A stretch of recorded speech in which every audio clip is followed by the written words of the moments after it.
Bonjour mesdames, bonjour et bienvenue sur ce nouveau webinaire proposé par l'association RoseUp, webinaire réservé à nos adhérentes. Donc merci à vous d'être parmi nous et d'adhérer à l'association RoseUp et de nous soutenir. Ça permet à l'association de continuer ces trois grands axes d'action, à savoir l'information, l'accompagnement et la défense des droits des femmes atteintes de cancer. Donc merci beaucoup. Je me présente pour celles qui ne me connaissent pas encore. Je suis Charlotte, je suis chargée d'accompagnement au sein de l'association RoseUp et je suis ravie de vous retrouver aujourd'hui avec Margot pour discuter emploi et plus particulièrement préparer son entretien de reprise. Donc, je vais laisser la parole à Margot qui vous parlera beaucoup mieux que moi sur ce sujet. Moi, je me fais le relais de vos questions, donc n'hésitez pas à utiliser l'onglet questions-réponses ou l'onglet discussion pour nous remonter tout ce dont vous auriez besoin et voilà, et Margot y répondra avec grand plaisir. Je te laisse la parole, Margot, et je vous souhaite à tout un très bon webinaire. Super, merci beaucoup Charlotte. Alors, juste avant ça, je tenais à m'excuser parce que je suis chez moi et il y a des travaux. Voilà, il y en a qui profitent de l'été pour faire des travaux, un peu comme la RATP finalement, qui ferme à peu près toutes ses lignes en ce moment. Donc, si jamais vous entendez des bruits, des choses comme ça devrait être assez court. Hein. Je crois qu'ils ne sont pas sur bateau de piqueur aujourd'hui. Toutefois, si jamais c'est pas agréable, j'essaierai de me déplacer et il faut juste me le dire. Ça marche. Donc, effectivement, alors aujourd'hui, on va travailler. On va faire effectivement cet atelier qui s'appelle Préparer son entretien de reprise. Mais globalement, c'est un atelier qui... Alors, c'est bien sûr la reprise après un cancer, hein, pas après les vacances, hein, qu'on se le dise, parce que je sais que le mois de juillet peut induire une double interrogation. Donc, effectivement, c'est comment préparer son entretien de reprise après la maladie, après un arrêt. Mais au-delà de ça, c'est finalement comment reprendre son travail dans les meilleures conditions, puisque au travers cet entretien de reprise que vous allez avoir finalement avec les différentes personnes que vous allez croiser, il s'agit avant tout de comprendre en fait quelle sera la formule la plus adaptée pour vous. Le support, bien sûr, est disponible. Il me semble que l'adresse, Charlotte, hein, je te laisse confirmer ou infirmer, hein, c'est contact.paris@maisonrose.fr. Alors, maintenant, vous le retrouvez, elle le retrouve sur leur espace. Donc, en fait, quand tu me l'auras envoyé à la fin, moi, je le mets sur l'espace adhérent sur le site internet. Ok, bon, voilà, trop bien. C'est une nouveauté que je ne savais pas, donc tant mieux, ils auront leur support. Alors, effectivement, alors je vais essayer de zoomer un petit peu plus. Il va falloir vraiment que je pense à un moment donné à faire des PowerPoint. Tac, tac, tac. Non. Voilà. Je vais voir pour un affichage de page. Mode lecture. Voilà, c'est plus agréable. Donc, cet atelier, il est divisé en 3 temps. 1, ce que le cancer change. 2, anticiper le retour pour pouvoir choisir la meilleure formule. Et 3, effectivement, choisir la meilleure formule. Et en fait, le fait d'avoir tous ces éléments, donc de comprendre ce que ça change, de comprendre ce que vous devez faire pour le retour et de choisir la meilleure formule, ça va vous donner en fait tous les éléments clés à avoir lorsque vous allez revenir. Et donc, posséder la connaissance et le savoir, vous savez ce qu'on dit généralement, c'est le pouvoir. Donc, effectivement, comme je vous le mets sur le support, après le traitement d'un cancer, le retour dans la vie professionnelle peut être souvent pensé comme la fermeture et la fin d'une parenthèse. Les traitements terminés, on peut revenir à une vie entre guillemets normale, parce que voilà, c'est bien sûr entre guillemets. Et bien souvent, en fait, c'est ainsi qu'on va se représenter le fait de travailler. Et donc, le retour au travail peut être attendu, idéalisé et dans certains cas, souvent avec une certaine appréhension. Du rêve à la réalité, du coup, il n'y a qu'un pas. Finalement, en fait, peu à peu, certaines difficultés qui étaient alors jusque-là sous-estimées vont arriver. Fatigue, réaction inappropriée de la hiérarchie et des collègues, charge de travail, suivi médical, etc. La réintégration dans l'entreprise est une étape qu'il faut préparer et donc comprendre quels sont les éléments que vous devez mettre en avant lors de l'entretien, c'est quelque chose qu'il faut préparer aussi. Donc, choisir ce que le cancer change. Je vais revenir sur différents points. Déjà, l'importance du travail. Ça, c'est quelque chose que vous devez préparer. Interrogez-vous sur ce que représente pour vous la reprise du travail. Est-ce que cela signifie le retour à une vie normale? Est-ce que cela signifie le fait de retrouver des repères? Est-ce que cela signifie le fait de redevenir quelqu'un, entre guillemets, ou être acteur finalement plutôt que passif? C'est-à-dire que je vais revenir en détail, mais le retour à une vie normale, en fait, dans les accompagnements, parce que je ne l'ai pas précisé en introduction, j'interviens à la Maison Rose sur la reconversion professionnelle. Et en fait, il y a beaucoup de femmes à Paris qui, pour elles, la reprise du travail, c'est vraiment en fait quitter un peu ce costume, ce statut de malade qu'elles ne, enfin, elles ne peuvent plus, et finalement reprendre une autre identité et se réapproprier une autre identité qui est leur identité professionnelle. Et donc, retrouver des repères, effectivement, parce que en fait, pendant des mois, voire des années pour certaines, vous avez été baignée dans le milieu médical, à osciller entre les oncologues, les chirurgiens, la radio, la chimio, l'hormonothérapie et ainsi de suite. Et en fait, juste de retrouver des repères qui soient hors médical, c'est quelque chose qui est bien sûr, bien évidemment, très attendu.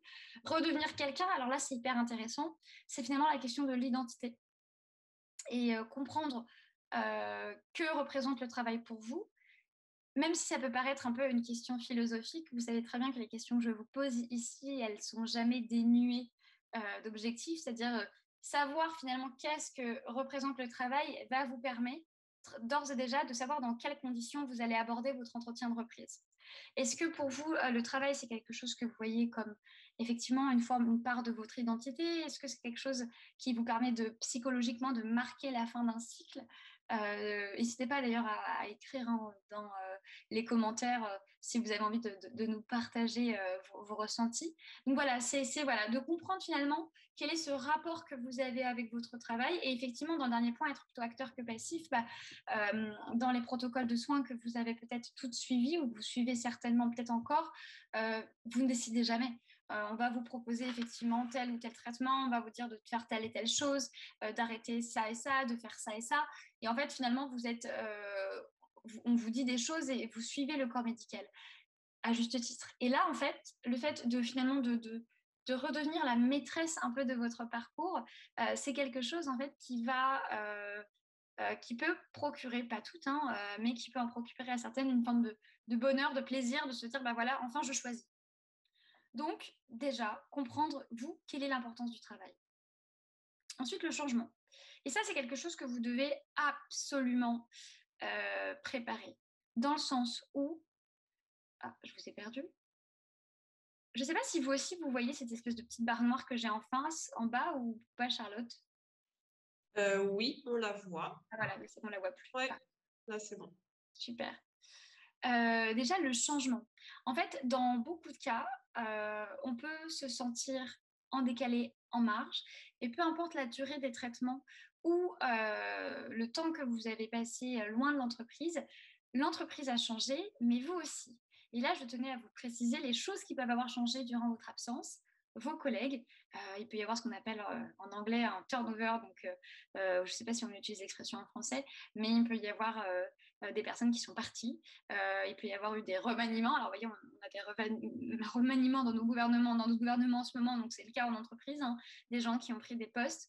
Votre manager peut avoir changé lui aussi, soit parce qu'il ou elle est parti, soit parce qu'il ou elle a obtenu une promotion, ou il ou elle a changé de secteur ou de service. Les outils de travail peuvent avoir changé. Vous le savez, les entreprises utilisent énormément de logiciels, et alors encore plus avec le télétravail, et ainsi de suite. Et donc, ces choses-là peuvent avoir... Oui, tu voulais dire quelque chose, Charlotte, pardon?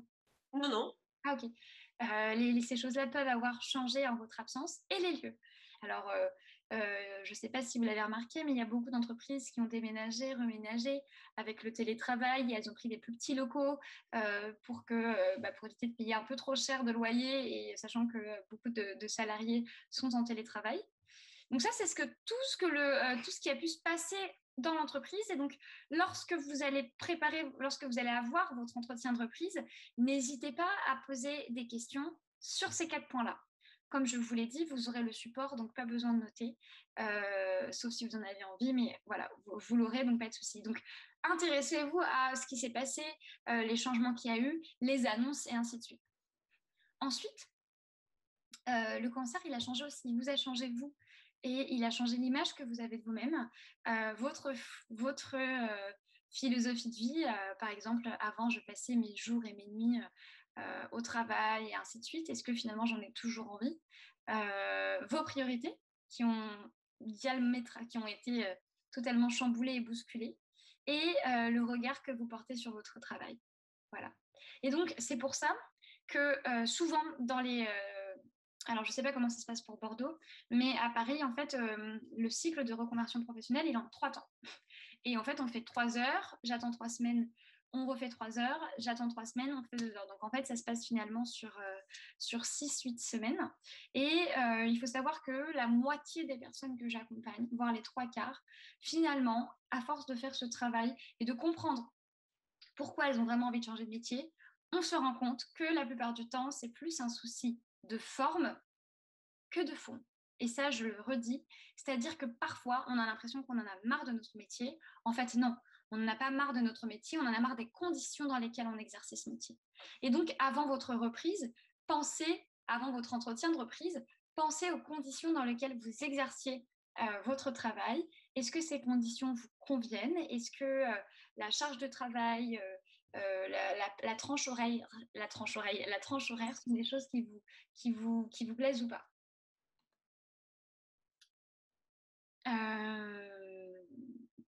Ensuite, le regard des autres. Alors ça, c'est un point hyper important. Et je sais pas, je crois que j'en parle juste après.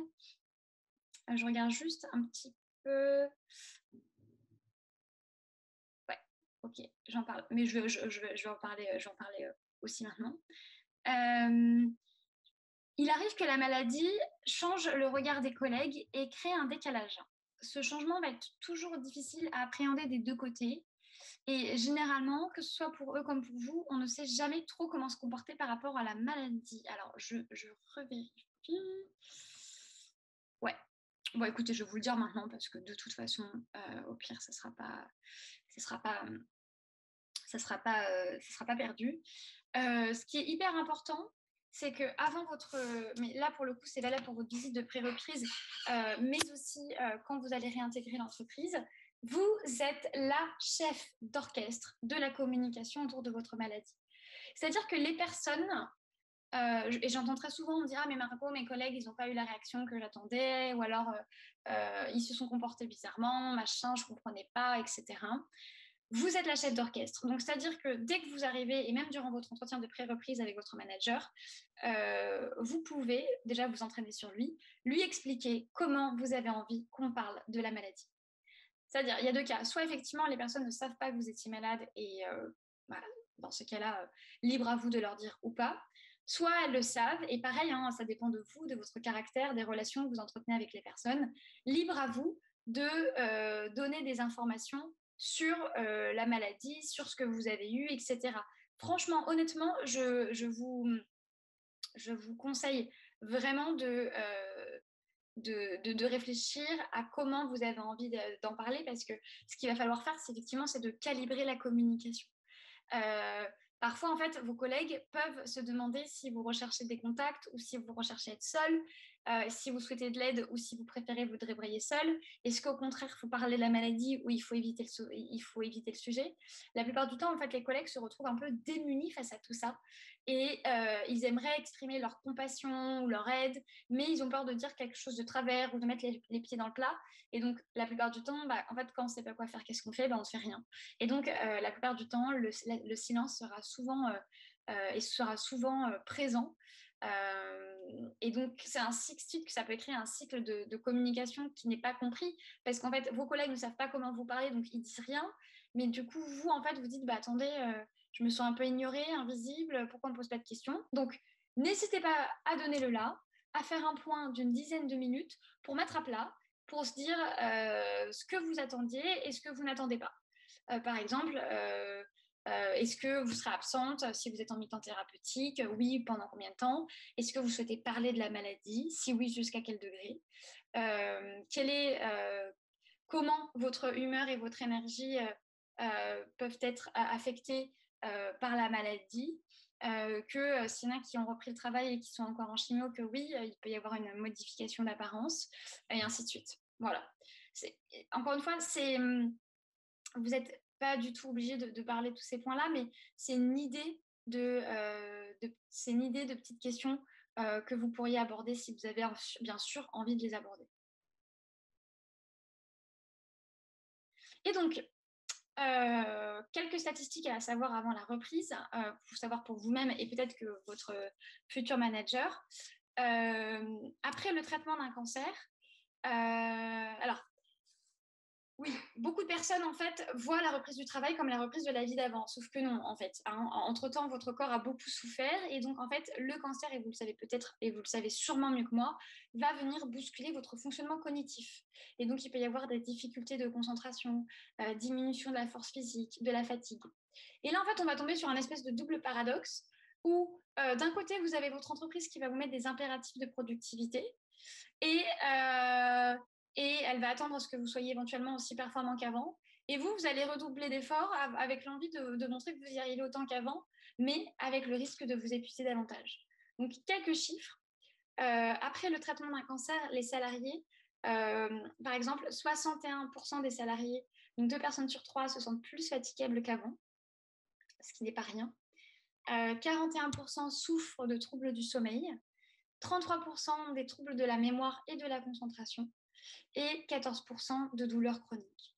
Donc en fait, il y a 2 personnes sur 3 qui sont plus fatiguées, il y en a 4 personnes sur 10 qui ont des troubles du sommeil, il y en a un tiers qui a des troubles de la mémoire, et 10% qui a des douleurs chroniques. Donc en fait, avoir ces statistiques, déjà, ça vous permet de vous rassurer, de vous dire, en fait, c'est OK, c'est normal, ça fait partie de la suite de la maladie. Et en fait, le fait de les avoir en tête, et je sais qu'il y a beaucoup de femmes que j'ai accompagnées qui ressentent de la culpabilité à ressentir certains de ces troubles, en fait, en disant non, c'est normal. Donc, si votre manager est incapable de l'entendre, il y a des statistiques, c'est prouvé. Donc là, pour le coup, on ne peut rien faire. Et c'est pas de la mauvaise volonté. Alors, je vois qu'il y a une question. Je regarde s'il y a une question ou pas. Alors, oui. Ah oui. La question, alors Cindy, je suis d'accord avec ce conseil, sachant que je ne veux plus me justifier. Alors, quel conseil du coup c'était Cindy? Je ne sais plus du tout. C'était soit sur être la chef d'orchestre sur la. Alors Cindy, n'hésitez pas à nous repréciser le conseil en question. Est-ce que c'était celui de maîtriser et d'être la chef d'orchestre de communication ou de vivre avec la maladie? Alors, ouais, c'est sur la maîtrise de communication. Effectivement, vous avez parfaitement raison. Vous êtes la boss et vous voyez, au début, je vous parlais de reprendre un peu la main sur la maladie. Et bien, dans ce processus de reprise de main, vous choisissez ce que vous avez envie de communiquer. Et vous faites une réunion au retour, si vous en avez envie, de 10 minutes.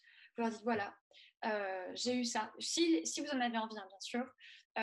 J'ai envie qu'on en parle comme ça, j'ai pas envie qu'on en parle pas comme ça, et ainsi de suite. Et en fait, comme ça, au moins, le sujet est abordé, c'est clos, on n'en vient plus, les gens savent ce qu'ils peuvent parler ou pas, si vous allez être absente ou pas, et ainsi de suite. Alors, sur la question de la fatigabilité, savoir si ça revient avec le temps, pour le coup, je ne sais pas, puisque je ne suis pas médecin. Donc, la chose à faire, ce serait peut-être de demander. Alors, peut-être que tu as la réponse, Charlotte, pour ce Alors point. non, j'ai pas non plus la réponse, mais sur la fatigabilité et aussi sur la concentration que vous demandez après, mais Marquez, c'est pareil. En fait, il faudrait voir avec vos médecins. Et s'ils n'ont pas forcément les réponses, vous pouvez aussi vous orienter vers des neuropsychologues qui peuvent vous aider parce que c'est vrai que c'est prouvé qu'il y a des troubles de mémoire et de la fatigue avec les traitements. Donc, il ne faut pas hésiter à demander à des gens spécialisés sur le sujet. Exactement. Et peut-être qu'eux, ils auront effectivement des exercices à vous faire pour travailler la mémoire ou des choses comme Tout à ça. fait. Oui, oui, tout à fait. Ouais, effectivement. Il me semble qu'à un moment donné, à la Maison Rose Paris, il y Alors, à avait. la Maison Rose Paris, on a un parcours d'accompagnement qui aide sur les troubles cognitifs de la mémoire, justement. Voilà, c'est ça, c'est bien ce qui me semblait. Parce que Ouais. j'avais déjà vu une professionnelle qui travaillait là-dessus. Voilà. Hop. Cindy nous dit que ça lui fait peur parce qu'elle est très exigeante envers elle-même. Ah, alors, je sais que c'est un mot un peu galvaudé, Cindy, mais il faut faire preuve de lâcher prise. Il faut vraiment... Alors, j'aime bien ce mot parce que lâcher prise, on lâche et on prend en même temps, enfin voilà. Mais en fait, dites-vous que... Enfin, je ne sais pas où est-ce que vous en êtes au niveau des traitements, mais vous avez vécu tellement des choses difficiles que accordez-vous un peu de repos et un peu de bienveillance à votre égard. Et c'est... Enfin, voilà, c'est la maladie, c'est comme ça, il faut l'accepter parce que plus vous allez lutter en fait contre ça, et vous voyez, il va y avoir une espèce de confrontation interne. Tandis que si vous acceptez, bah oui, c'est ok, tant pis, je suis plus fatiguée qu'avant, bah c'est comme ça. Voilà, c'est comme, ça fait partie des événements de la vie. Et le cancer est venu dans votre vie et vous avez vécu encore une fois les traitements et bah, il y a effectivement la suite. Et accueillez ça avec enfin, tout ce qui est troubles cognitifs, etc. En disant, bon, bah voilà, c'est là, tant pis. Qu'est-ce que je peux faire pour peut-être améliorer mon parcours de vie? Et donc, effectivement, parfois, il y a, comme on l'a dit à l'instant, il y a des spécialistes qui sont spécialisés sur la mémoire et sur les troubles cognitifs. Et soyez indulgente envers vous-même, vraiment. Bon, alors, ensuite pour le retour. Alors, il y a des conseils qui peuvent ne pas s'appliquer à toutes. Parce que effectivement, on est dans cette préparation de l'entretien de reprise. Donc peut-être que si vous êtes là, c'est que vous êtes plus à la fin de vos traitements qu'au début. Quoi qu'il en soit, il y a peut-être des conseils qui vont s'appliquer. Et enfin voilà, vu que je ne sais pas où est-ce que vous en êtes au niveau de chacune de vos traitements, je préfère ratisser large. Donc un premier conseil, bah, c'est de garder le lien. Idéalement, si vous en avez envie, encore une fois, ça dépend, c'est des conseils qui sont très généralistes et ils ne tiennent pas compte de vos impératifs personnels et professionnels. Je ne sais pas dans quelles conditions vous êtes parti, donc prenez vraiment ce qui vous intéresse et ce qui est propre à vous. Le but, c'est pas du tout de tout mettre, d'appliquer tout à la lettre. Donc pour le retour, il est préférable de garder le lien si bien sûr c'est possible. Alors après, vous pouvez choisir, hein, est-ce que vous, avant de partir, et pareil, le niveau de proximité que vous avez avec vos collègues, est-ce que vous avez envie de rester en contact avec eux? Pas du tout. Est-ce que vous êtes proche d'eux? Est-ce que vous avez des collègues qui sont amis? Et en fait, en fonction de tout ça, vous pouvez établir une routine en disant, bon, bah, une fois par mois, une fois par semaine, il me faut un petit texto et il m'explique qu'est-ce qui s'est passé dans l'entreprise, et ainsi de suite. Voilà, il y a des petites astuces à mettre en place. Ensuite, mon Dieu, alors là, pour le coup, j'y tiens vraiment.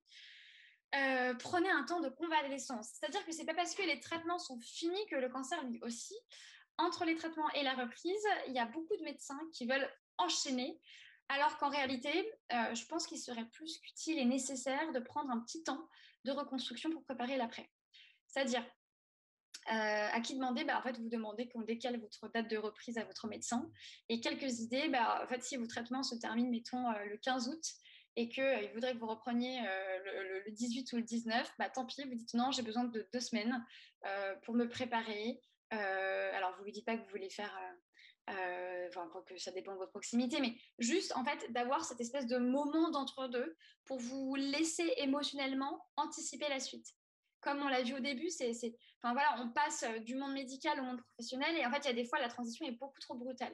Donc, qu'est-ce que vous pouvez faire durant ces quelques jours? Bah, dormir. Si vous avez la possibilité financière et logistique, un séjour à la campagne, reprendre une activité physique adaptée avec le sport ou le yoga. Je ne sais pas si sur les webinaires de la Maison Rose, Charlotte, vous faites du sport à distance. Si, on en fait 2 fois par semaine. Eh ben voilà. Voilà. Parfait. N'hésitez pas. Voilà. Se faire une cure thermale, hein, parfois dans le magazine Rose Up, à la fin, dans Rose Magazine, vous avez des suggestions de cure. Et donc, en amont, là, pour le coup, on va rentrer dans le cœur du sujet, rencontrer le service des ressources humaines, la médecine du travail et votre supérieur hiérarchique pour mieux préparer votre retour. Et comme ça, en fait, une fois que vous avez eu ce moment de transition, ce qui va être hyper important, c'est que quand vous serez de retour à l'entreprise, c'est de surtout ne pas vous isoler. Et bien sûr, si jamais vous rencontrez des problèmes, d'en parler aux interlocuteurs cités. Ensuite, pour préparer le retour et préparer votre entretien de reprise, peut-être vis-à-vis de vous-même surtout, dressez la liste de toutes les bonnes raisons pour lesquelles vous êtes heureuse de reprendre. Parfois, notre cerveau va nous montrer ce que l'on veut voir, c'est ce qu'on appelle un biais de confirmation. Et donc, par exemple, je ne sais pas si vous êtes déjà rendu compte, mais il suffit que quelqu'un vous dise « Ah, mais t'as déjà vu que Micheline, elle avait le nez d'une telle ou telle façon ?» Eh bien, en fait, une fois qu'on va vous dire quelque chose, vous allez le voir. Eh bien, c'est la même chose pour tout. Éduquez votre cerveau avec ce biais de confirmation, à voir le positif, et il vous le rendra bien. Ensuite, pour préparer votre entretien... Alors, attendez, je vois que j'ai des questions, donc je vais les prendre au fur et à mesure. Cindy nous dit, ma sophrologue m'a conseillé de faire autant de repos que de traitement. Bah, voyez, écoutez votre sophrologue si bien sûr ça vous correspond. Laure nous demande, en général, les arrêts maladie post-traitement durent combien de temps? Qu'est-ce qui est observé en termes de durée des arrêts sur les patientes que vous suivez avant leur reprise? Alors, peut-être que Charlotte, tu vas pouvoir répondre à cette question-là. Nous, généralement, enfin, moi, les femmes que j'ai accompagnées, mais je n'ai pas accompagné autant que enfin, j'ai accompagné des petits groupes. Globalement, les arrêts, c'est 1 an, d'après ce que je constate. Charlotte, je ne sais pas si tu peux abonder ou... Alors, moi, franchement, j'ai pas assez de recul sur ce sujet-là pour vous dire enfin, une vraie durée. Je veux pas vous dire n'importe quoi parce que ça dépend tellement des pathologies et de comment les femmes ont réagi que là, Ouais. j'ai pas de durée à vous donner sur ce sujet. Alors, non, non, c'est pas 1 an après la fin des traitements, c'est un an traitement et traitement, enfin, tout confondu. C'est-à-dire que dès qu'il y a la maladie qui est déclarée, il va se passer 1 an, il va y avoir une pause d'1 an. Non, c'est pas une pause, j'aime pas ça. Il va y avoir un arrêt d'1 an au total. Voilà, effectivement. Et puis ça dépend. En tout cas, moi aussi, j'ai vu à la Maison Rose, par exemple, des femmes qui veulent absolument continuer à travailler. Donc, quand elles sont en forme, elles travaillent et puis elles se mettent en arrêt après leur chimio 1 semaine ou 2 et puis elles reprennent. On voit un petit peu de tout. Donc, c'est compliqué de vous répondre, en tout cas pour moi, sur ce sujet. Ouais. Après, alors, n'hésitez pas à appeler la Maison Rose Paris ou Bordeaux ou les deux pour poser simplement la question. Je ne sais pas s'il y a des personnes à la Maison Rose Paris, Charlotte, qui pourront peut-être avoir un peu plus, peut-être Aurélie, j'en sais rien. Alors Aurélie, qui est la directrice, mais c'est pareil, je ne suis pas certaine, mais vous pouvez toujours essayer, hein, ça coûte rien de demander. Ouais, de toute façon, en fait, ce qu'il faut, c'est déjà, il faut juste, et je pense que c'est la clé de tout ça, c'est vous écouter. C'est Oui. vraiment la clé. C'est-à-dire qu'effectivement, comme tu l'as parfaitement dit, Charlotte, il y a des femmes parfois qui ont besoin de continuer de travailler, d'autres non. D'autres qui en ont marre de la maladie et qui vont vouloir y aller rapidement. Encore une fois, là, je vous donne toutes les possibilités. Après, à vous, effectivement, de piquer et de choisir celles qui sont les plus en accord avec votre santé physique et mentale. Parce qu'il y a aussi ça. Là, il y a Mébarca qui nous a dit, moi, j'ai pensé à prendre 1 mois à 1 mois et demi à la fin des traitements, genre des vacances. Bah, si ça peut vous faire du bien, et je pense que vous l'avez amplement mérité, bien sûr. C'est sûr. Après, il y a Cindy qui nous dit, bah, moi, mon ressenti, que c'est l'organisme de prévoyance va mettre la pression pour une reprise. Bah, peut-être, mais si vous allez voir votre médecin, votre oncologue en disant, bah, écoutez, c'est difficile, j'ai besoin d'un temps de convalescence parce que j'ai peur que si je retourne au travail, d'avoir des crises d'angoisse ou des choses comme ça, là, croyez-moi, ils ne vont pas jouer avec votre santé. Donc effectivement, donc dans cette idée d'être bien accompagné, les personnes qui peuvent vous aider à préparer votre retour au travail, c'est le médecin du travail avec la visite de pré-reprise puis la visite de reprise. Il y a le service des ressources humaines qui peuvent, quand ils sont bien préparés avec un bilan de compétences, alors c'est assez rare, des actions de formation, je ne le cache pas, c'est assez rare. Parfois, il peut y avoir des stages de réintégration, de remise à niveau en entreprise, mais la plupart du temps, très concrètement, c'est un entretien. Les assistantes sociales de la caisse d'assurance maladie de votre région peuvent bien sûr vous aider et les assistantes sociales et assistants sociaux sur vos lieux de soins peuvent également vous aider. Alors, le rôle de votre supérieur, son rôle va être assez déterminant puisque finalement, il va participer à la réussite de votre intégration dans la durée.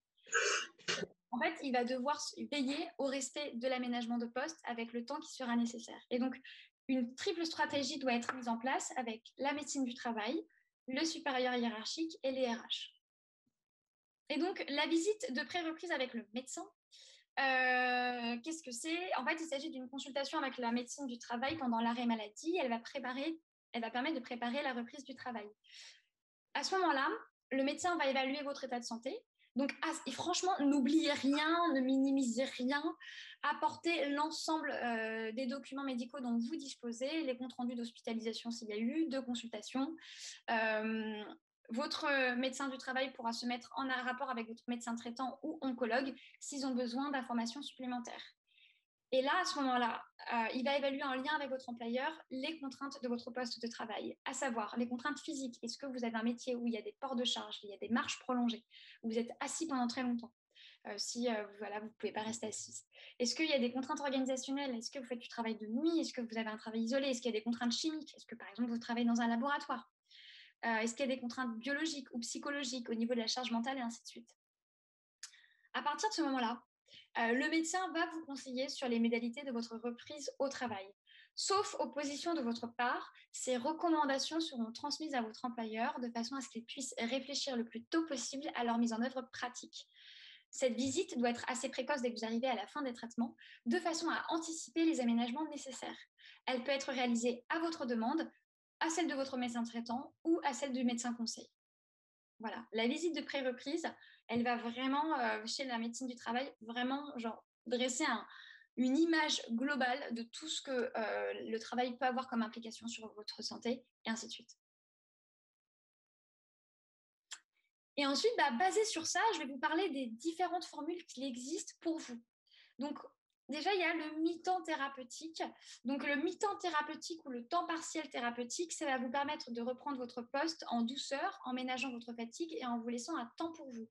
Mais attention, l'allègement de la durée de présence doit correspondre à un allègement équivalent à la charge de travail. C'est-à-dire que ce n'est pas parce que vous êtes là 3 jours par semaine que vous devez faire votre travail comme si vous étiez... Oula, attendez, j'ai perdu. Ah, voilà, désolée. Donc je disais, j'étais en train de m'emballer, je vous disais, c'est pas parce que vous êtes là 3 jours par semaine que vous devez faire le travail comme si vous étiez là 5 jours. Donc vraiment, vraiment, enfin, il faut vraiment que la charge de travail soit proportionnelle au temps passé. Et donc, pour info, pour bénéficier d'un temps partiel thérapeutique, il doit y avoir eu en amont un arrêt de travail à temps complet. Et il est possible de bénéficier d'un temps partiel thérapeutique après une reprise, 1, 2, 3, après une reprise de travail à temps plein, si on se rend compte que celle-ci était trop ambitieuse. Donc, c'est-à-dire que, mettons, vous avez repris, enfin, vous êtes dit non, c'est bon, pas besoin de temps mi-temps thérapeutique, je peux y aller. Et en fait, au bout d'un mois, vous vous rendez compte que vous êtes épuisé, que vous n'y arrivez pas. Et bien, c'est pas grave. Il y a la possibilité de revenir en arrière et de demander un mi-temps thérapeutique. Il n'y en a absolument aucun souci. Juste attention, le temps partiel thérapeutique compte comme arrêt de travail pour la sécurité sociale. Or, la durée de totale couverte par les indemnités est de 3 ans dans le secteur privé et 5 ans en secteur public. Je m'explique. Si vous avez été arrêté pendant 1 an pour les traitements et que vous reprenez au bout d'1 an, et ben en fait, vous avez le droit à 2 ans de mi-temps thérapeutique. Si vous êtes arrêté 2 ans, vous avez le droit à 1 an. Voilà. Et en fait, en fait, à partir du moment où vous avez commencé, où vous êtes arrêté, vous avez une fourchette de 3 ans. Le mi-temps thérapeutique va vous permettre effectivement de continuer à recevoir des indemnités journalières en complément de votre salaire à temps partiel. Ça, c'est la première option. La deuxième option, c'est un aménagement de poste. Et donc, ça va vous permettre d'honorer, entre guillemets, votre contrat de travail tout en étant protégé. Le médecin du travail va faire des recommandations basées sur la visite pour une adaptation du poste de travail. Puis, l'employeur va faire des propositions à partir de ces recommandations. En cas de refus de l'employeur de mettre en place ces recommandations, vous avez des voies de recours qui sont possibles. Là, pour le coup, on va rentrer dans le juridique, ce qui n'est pas mon spectre d'activité. Et enfin, la reconnaissance en qualité de travailleur handicapé, donc on appelle la RQTH. Donc, lorsqu'un patient rencontre des difficultés dans son poste de travail du fait de son état de santé, vous avez la possibilité d'avoir la reconnaissance en qualité de travailleur handicapé. Donc, c'est un dossier en 3 parties qui doit être complété par le médecin traitant ou l'oncologue, le médecin du travail et vous-même, qui doit être adressé à la MDPH, donc la Maison départementale des personnes handicapées, qui, après étude de votre dossier, va reconnaître le statut de travailleur handicapé pour une durée déterminée. Cette reconnaissance a plusieurs intérêts, puisque ça peut vous permettre de bénéficier de l'accompagnement de certains organismes spécialisés dans le maintien de retour à l'emploi, comme la SAMED, Cap Emploi ou quoi que ce soit. Également, vous n'avez pas l'obligation d'informer votre employeur de cette RQTH. Et si jamais vous avez besoin d'un aménagement de poste, l'entreprise peut bénéficier d'aide pour cet aménagement. Voilà. J'ai fini en ce qui me concerne. Donc, en fait, effectivement, vous avez parfaitement compris. En fait, un retour au travail, ça se prépare. Alors, sur le plan émotionnel, bien sûr. C'est pour ça, accordez-vous, désolée, il y a le soleil, je n'avais pas vu derrière.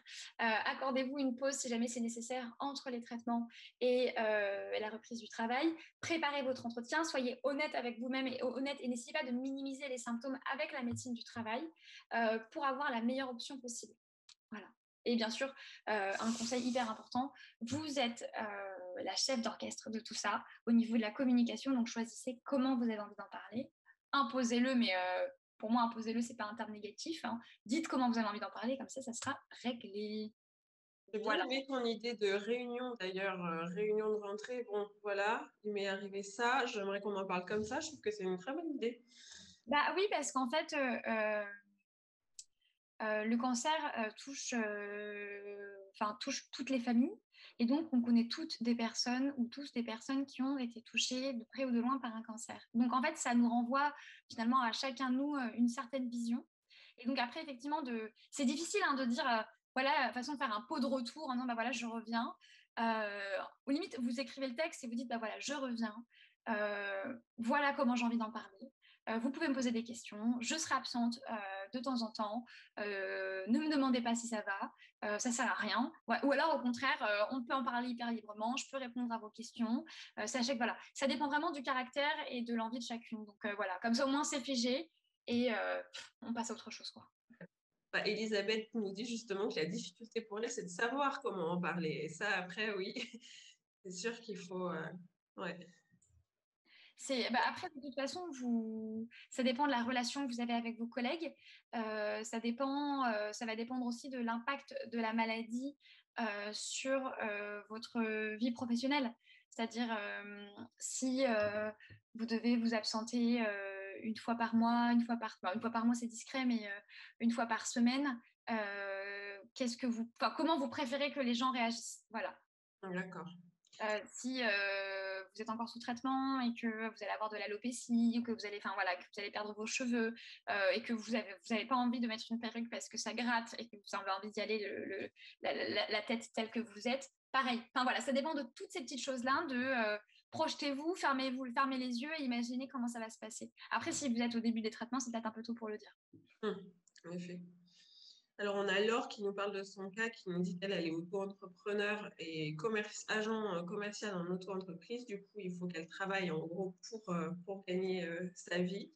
Non. Donc, est-ce que tu connais, toi, des dispositifs pour les non-salariés parce qu'elle ne se voit pas du tout reprendre sa vie professionnelle à un tel rythme comme elle le faisait avant, après les traitements? J'en avais entendu parler d'un, alors je vais regarder. Est-ce que du coup, j'imagine que oui, vous l'avez déjà fait. Est-ce que vous avez contacté déjà la Sécurité sociale des indépendants, la mutuelle, voir ce qui se passe et tout. Parce que là, je suis en train de regarder. Effectivement, ça fait longtemps que j'ai pas eu cette question. J'ai pas, j'ai pas d'infos, pour être totalement honnête. Je suis en train de regarder. Là, j'ai trouvé un truc qui date du 16 mai 2022, la couverture en cas d'arrêt maladie. Ta, ta, ta, ta, ta. Les indemnités journalières. Ok. Je vous envoie hop, hop. Et sinon, Laure, vous pouvez aussi me faire un mail donc à l'adresse contact ma maison Rose Up. Et moi, je le ferai suivre à la directrice de la Maison Rose Paris qui pourra peut-être aussi vous orienter. Donc, n'hésitez pas. Je ne vous dis pas que c'est sûr à 100%, mais faites-moi un mail, comme ça, moi, je le transmets et on voit si on peut vous trouver quelques pistes de réponse. Ouais, non, mais c'est une vraie question parce que. Alors, c'est vrai que c'est une question que j'ai assez rarement, mais moi-même étant indépendante, voilà. Mais voilà, j'ai trouvé mais bon, je pense que lors du coup, enfin, le site que je viens de vous envoyer, là, sur Portail Auto-entrepreneur, vous l'aviez déjà vu. Après, il date du 16 mai 2022, donc c'est le plus actuel. Mais n'hésitez pas à prendre rendez-vous, sinon, avec l'URSSAF, avec tous les acteurs, les CPAM de là où est-ce que vous vivez. Voilà. Regardez aussi peut-être avec, je ne sais pas où est-ce que vous vivez, la mairie. Parfois, il peut y avoir des dispositifs, des aides particulières. Enfin, voilà, il faut aller toquer à toutes les portes. Ouais. Je vais regarder en parallèle parce que ça m'énerve de ne pas vous laisser avec une vraie. de vous laisser sans réponse. Ok. Alors, on a également Mébarka qui nous demande quelle est la question adéquate pour savoir si on a envie de reconversion ou si nos compétences peuvent nous emmener vers d'autres horizons. Alors, ça, c'était l'objet d'un webinaire en tant que tel. Mais, Ouais, donc bon, on va pas vous laisser sans réponse complètement, mais n'hésitez pas à regarder sur les programmes à venir parce que c'est vraiment une thématique qu'on va retraiter avec Margot sur d'autres. Déjà, première question, c'est depuis combien de temps c'est là? Est-ce que c'est quelque chose, est-ce que c'est une envie profonde ou est-ce que c'est quelque chose qui est venu à cause de la maladie? Après, ça peut venir de la maladie et réveiller quelque chose.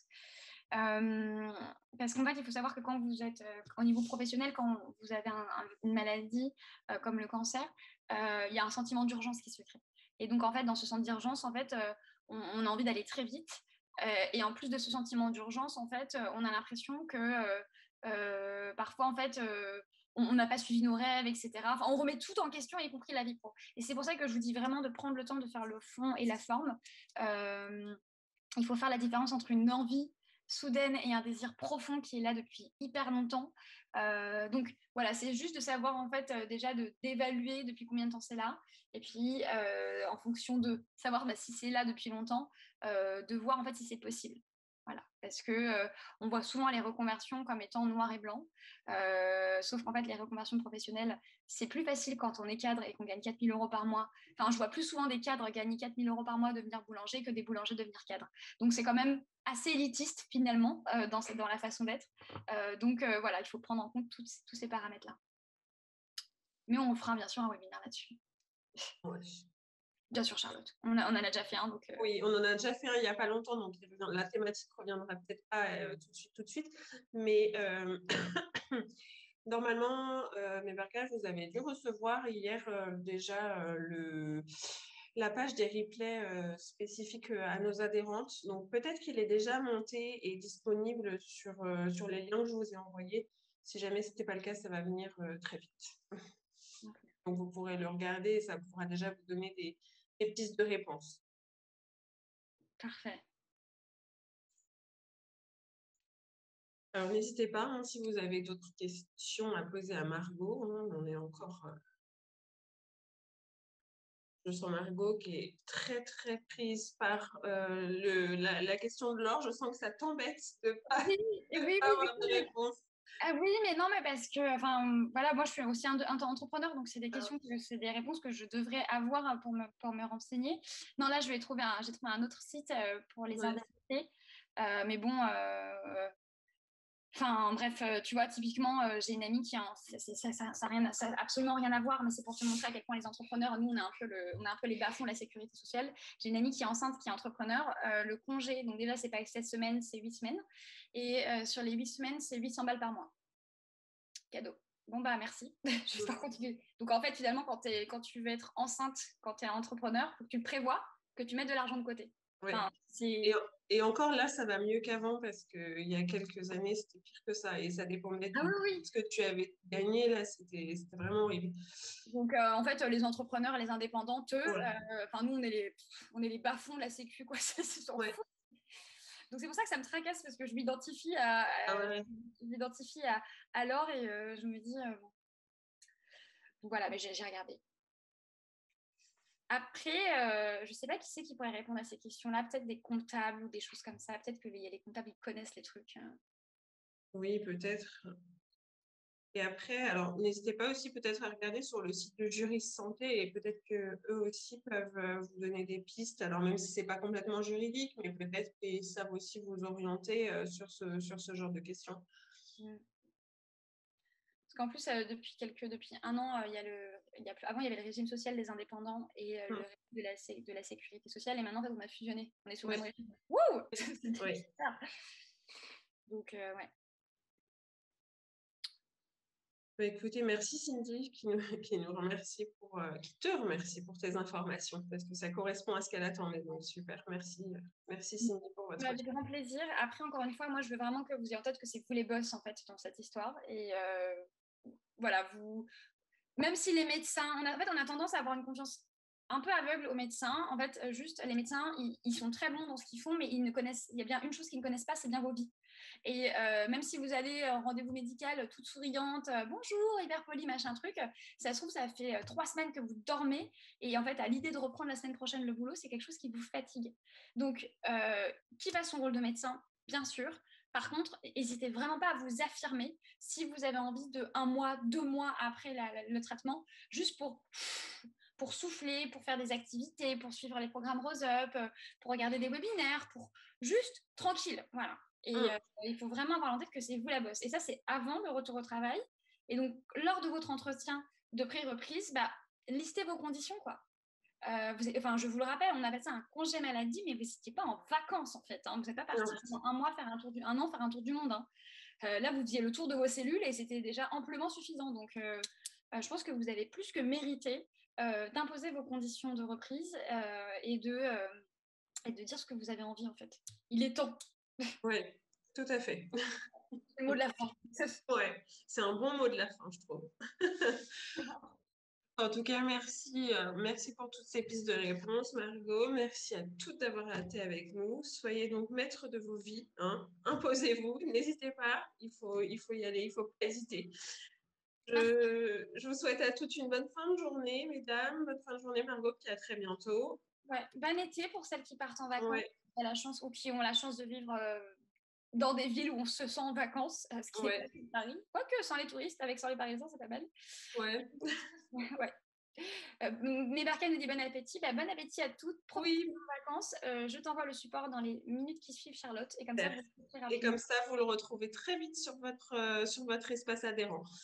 Merci beaucoup à toutes. Je vous souhaite une bonne fin de journée. Au revoir. Au revoir.